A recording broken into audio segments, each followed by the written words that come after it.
So everything is inputted on that main info sheet. So my next process is to go over here to this forms tree and click on 1040 page 1. 1040 page 1, you see her information is populated here. And it looks like your paper 1040, okay? That's what it looks like, your paper 1040. So from here, you'll have her name, her address, her filing status, standard deduction, you know, these are the things if she can be claimed on another person's tax return, things like that. If she had dependents, the dependents' names would be here. And then this is what what we're gonna concern ourselves with. You see these fields have green. When these fields are green like that, you can click on the field and click on the link. So it says here, total amount from forms W-2 box 1. So we click on the field, you can click on the link and it'll bring a box up. It has entry links for the page 1040, page 1. And what we want to do is we want a new W-2. So we click on new W-2 and click OK. And it'll bring up what looks like a W-2. See that? Looks like a W-2. So here, this W-2 statement is for the taxpayer or the spouse. You always, always, always want to make sure that you are clicking whether this W-2 is for the taxpayer or the spouse. It can make a difference in high income households, okay? So this W-2 is for the taxpayer. We're going to click taxpayer. And then it has some things here. Check if this W-2 is handwritten or altered. If it is, you're going to click check here.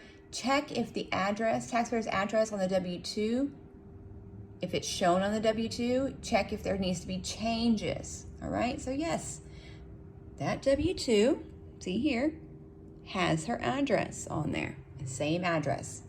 Check here. All right, fun part. Let's input what's on this W-2. It's gonna ask for the employer ID, which is the employer identification number, or the EIN. Their employer identification number is this. Hopefully nothing will pop up, good.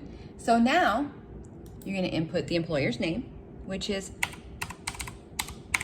Passkey Productions Incorporated. You can hit enter, or you can click, whichever you're comfortable with. We're gonna put in their address, Gladstone Boulevard. Where is that located? That was going to be in El Campo, Texas. So remember, all we have to do is put in that zip code, 77437, enter, and it populates the town and the state. Now over here, we have our wages, Social Security wages, Medicare wages, Social Security tips. All right, box 2, federal income tax withheld, Social Security. You see, you want to make sure that you're inputting what's on this W-2. All right. Now with tax-wise, watch this. Her income is $25,641. It will carry things forward. All right. So it put in these amounts in her W-2, which match her W-2. And then over here, your Social Security and your Medicare also match. They're just rounded up. Your software will round things up to the next dollar, all right? So then all we have to input now is her federal income tax withheld, which is $1,276.92. Okay, that's what I inputted. Watch, rounded it up. All right, so that is the W-2 for Janet, all right? See, codes here, there's nothing in box 12. All right, so we don't have to worry about putting anything here in box 12. Box 12 is for things like 401k. Over here, no cafeteria plans, no health insurance, no fringe benefits, so nothing here. And all of our scenarios, they live in the state of Texas. Texas does not have state income tax. This is where you would put in any state income tax information. So that's it. That's her W-2. It's inputted. She doesn't have any other income. She doesn't have any interest income, nothing else, okay? So we're gonna go over to the forms tree and see what needs to be addressed. 1040 page 2 has something there. Let's see. This is your 1040 page 2. See, it calculated your tax for you, right? Calculated the tax. It pulled over that income tax withheld from that W-2. All right. Pulled that forward. Her total payments were $1,277 from her W-2, okay? Her tax was $1,316. What does that mean? That means Janet didn't pay enough into her taxes and she owes the IRS. That's what that means. Poor Janet. She is not going to be happy. So it says, if we're electronically filing, do you want your balance due withdrawn from your checking account or savings account by electronic funds transfer? Do you want them to ACH these out? If yes, it will pull you to another form where you would take down that information. Janet just wants to write a check, so we're gonna click no. All right. So poor Janet owes.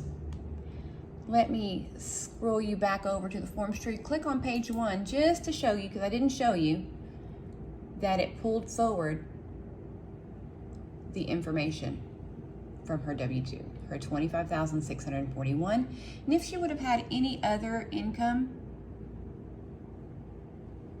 this is where we link things from into any interest, things like that. You see that? Her adjusted gross income is $25,641. Her standard deduction, because she is single, is $12,950. All right? You're going to subtract that $12,950 from her adjusted gross income of $25,641, which brings you to her taxable income of $12,691. This is what the tax is calculated on, that $12,691. So if we go to page 2, you can see that's what the tax was, the $1,316, $1,316, which is what, and she owed because she did not pay enough money into her withholdings, right? So from there, we go to the price sheet. Never, ever forget to go into the price sheet. Price sheet shows us what everything costs, all right? So her base fee is $160. She owes the IRS, so a voucher is going to print for her, a 1040V. We're not going to charge her for the voucher, so we're just going to click F3 there. Takes away that required field. All right. This program likes to charge for things that we don't charge for. We don't charge for W-2s, okay? So we're gonna unrequire that field in F3. She's not being charged for anything on this side. So we're gonna go over to the other side. She's not being charged for anything there. Okay, if we scroll down, we see an e-file fee, and then we see all of these, all right? These are things we'll discuss at a later time, but she's not being charged for anything here. So we're just gonna F3 these fields. All right. Her e-file fee is $50, her base fee is $160, which brings her total to $210. Because she's paying up front, she owes, I'm going to discount her the e-file fee of $50, which brings her right back down to her base fee of $160, okay? Discounts, there's only a few types of discounts that are allowed. E-file fee is one of them. We'll discuss that later when we're talking about e-filing versus our bank products and what we do there, all right? And then here is where we will type in the payment. So she paid today, and she paid $160. Always, always, always make sure that you put that payment in, because your bonus depends on the payments that you collect, all right? This payment gets attributed to you based on your preparer identification number that's put in at the beginning. All right, so from this point, we do something called running diagnostics. We run the diagnostics. The diagnostics tell us if there are any errors in this tax return. There are no errors. So then you're done, and you close that return, or from here you'd print that return. But we will discuss printing at another time. Right now we're just gonna, we're going to acclimate ourselves to inputting tax returns and getting comfortable with that. All right, thanks.